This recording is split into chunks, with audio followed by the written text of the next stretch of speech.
I will introduce a convenient presentation method using the L-12G pass-through function to easily switch between camera mode and PC mode.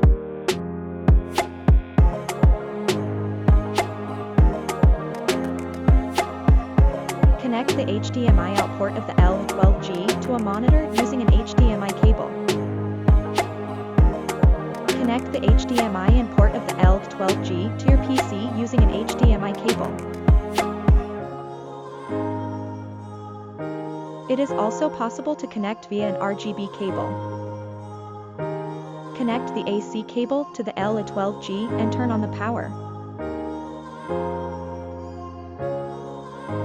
With just the press of a button, you can switch from the camera image to the PC screen.